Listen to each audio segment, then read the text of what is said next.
Desde que começou, esse governo toma como lógica que se rasgar os boletos, as contas deixam de existir. Imagina se a gente fosse proibido de medir ou contar. Contar as horas, medir o nosso peso, nossa altura, nossa taxa de colesterol, nosso dinheiro. Enfim, seria difícil fazer algum planejamento, né? No início do ano passado, o nosso censo demográfico de 2020 estava ameaçado. O risco foi reconhecido pelos próprios coordenadores do Instituto Brasileiro de Geografia e Estatística, o IBGE, o órgão responsável pela elaboração e realização do censo há mais de 80 anos. Saber os números corretos é imprescindível para a tomada de decisões de investimento, sejam eles provenientes da iniciativa privada ou de qualquer nível do governo. E no ano passado, pelas mãos do Paulo Guedes, o censo corria o risco de não acontecer. Vocês se lembram também que, no ano passado, o físico Ricardo Galvão, o diretor do Instituto Nacional de Pesquisas Espaciais, o INPE, principal órgão federal responsável por monitorar o desmatamento na Amazônia, vocês se lembram que ele foi demitido? O INPE, na ocasião, se tornou alvo de uma série de críticas do presidente e de outros ministros do governo, após divulgar que houve um aumento de 88% nos índices de desmatamento da Amazônia em apenas um ano. O embate ocorreu no momento em que Bolsonaro enfrentava crescentes questionamentos dentro e fora do Brasil sobre sua política ambiental e sua postura em relação à Amazônia, cuja preservação é considerada crucial para mitigar efeitos do aquecimento global. Daí veio o coronavírus e com ele tudo se potencializou, inclusive a desigualdade, a injustiça, o descaso desse governo com a vida de todas as pessoas. O dinheiro que seria usado para o censo foi para o Ministério da Saúde, para ajudar a combater a pandemia. E, como disse o ministro do Meio Ambiente, Ricardo Salles, naquela reunião de baixíssimo nível, eles estão aproveitando esse período de pandemia para passar a boiada em regras ambientais.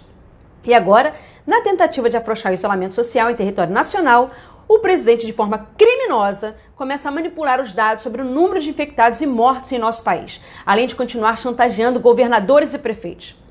Desde o dia 6 de junho, o site oficial da pandemia, administrado pelo Ministério da Saúde, deixou de mostrar os dados acumulados sobre o número de infectados e mortes pela Covid-19. Agora só é possível ver os resultados das últimas 24 horas. Em outras palavras, Bolsonaro impede que a população e cientistas possam analisar de forma mais segura o desenvolvimento da doença no nosso país. A ginástica operada pelo Ministério da Saúde, que segue sem ministro há 25 dias no meio da maior crise sanitária que já vimos, essa ginástica feita para manipular os dados da pandemia da Covid-19 ocorreu após determinação de Bolsonaro para que o número de mortes pelo coronavírus fique abaixo de 1.000 por dia. Para se enquadrar no limite imposto pelo chefe do executivo, a solução foi separar os óbitos ocorridos nas últimas 24 horas de morte de datas anteriores, mas que só foram confirmados naquele período. Até semana passada, o Ministério da Saúde somava todas as mortes confirmadas em um mesmo dia, independente de quando ela havia ocorrido.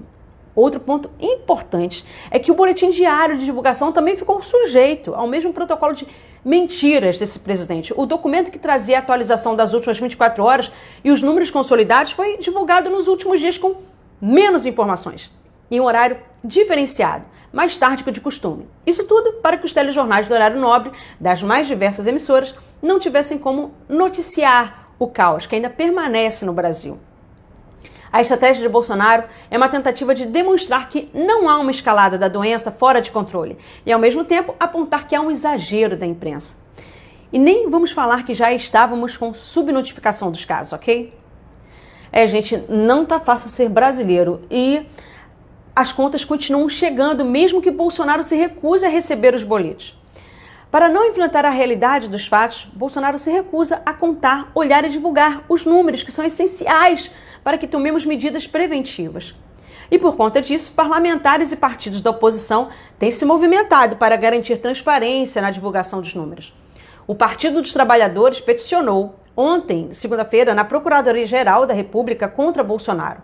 Alegamos a prática de improbidade administrativa desses gestores públicos ao maquiar a quantidade de pessoas mortas pela Covid-19. A gente era um navio à deriva. O que fizeram? O capitão Corona jogou a única bússola que tínhamos no mar. O mundo paralelo que Bolsonaro está criando, sem desempregados, sem desmatamento, sem pobreza, sem mortos ou contaminados pela Covid, não existe. Os números que comprovam a nossa realidade precisam ser mostrados.